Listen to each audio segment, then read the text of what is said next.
I go to Nelson Winder. My name is Dylan, and I play basketball. I love reading and drawing. Music. La la la la. La la la la. I learn about animals. We have art, and we get to go to the computer lab. Like, it doesn't feel like school. Feels like a second home, really, because like all your friends are there, like people that you grew up with since you were like in elementary. I love my teachers and my letter teachers. We've been throwing around some scenarios on how we could realign schools and what schools may be considered for closure. So tonight's agenda is actually to look at some of those options, talk to you about some of those concepts and some of the lenses that we put onto our considerations, and just get your general feedback. Nothing tonight has been set in stone. These are not decisions. These are just considerations. This is a lot of information, and so for the past couple of weeks, it's been really, like the SOC has been working so hard to try to incorporate all of the thoughts around the scenarios, and so that's why we're kind of where we're at today in terms of not quite having very specific scenarios, but we actually kind of are realizing that we have so much to consider that we really wanted to kind of bring it back to you guys today to kind of let you know that we're on this direction and invite you into some more conversations around some of these concepts. And essentially what we've done is we've taken the information about each of the schools that we had prepared for our last public meeting, and we've clustered them around the room with copies of the map of the school district so that you can see the schools that each one of these options are talking about.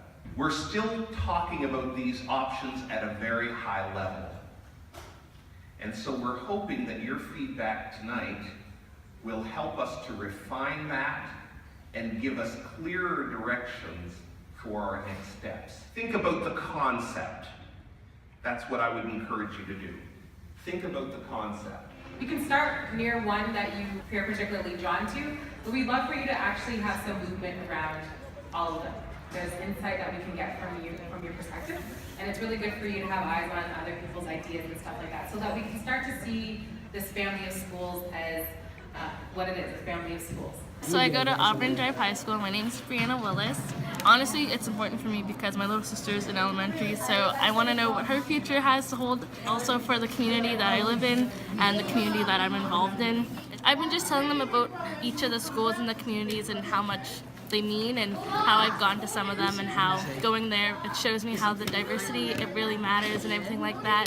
It feels like I'm involved, and that's what the youth would like, to be involved and know they have a say. I'm Gabrielle Torrealba. I'm a grade 12 student at Auburn Drive High School. It's really important for me. I'm very involved in my school. I'm the co-president of our student council, so I've seen firsthand how great a school Auburn is, but I'm also very invested in making sure that both Auburn and Coal Harbour High and the communities involved with them are still around even after I graduate, because both those schools are so invested in the community that I really want to make sure the best outcome happens for both the high schools.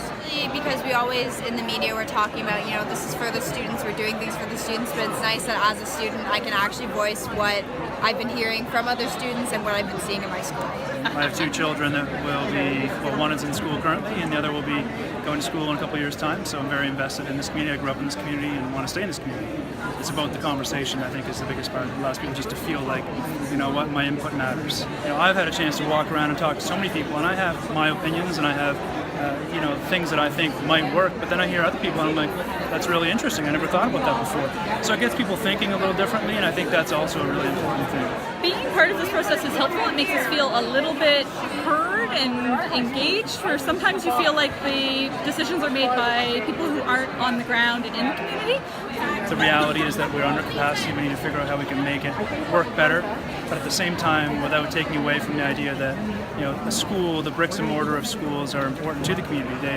They draw people to the community. Thank you everybody for coming. I know it's a really tough process, and remember, tonight wasn't decisions. They were concepts just to float some ideas of what ifs, okay? So next time we come, it may look different or it may look the same, but we are listening, and I can tell you the one thing about the SOC is that we care, and we're trying to make this as painless as possible, but ultimately there will be school closures, so we have to figure out how to do that with your best interest and our children's best interest at heart. what we need from you is the continued feedback. Use our sources, the email, the Facebook page, contact us, talk to your SAC members.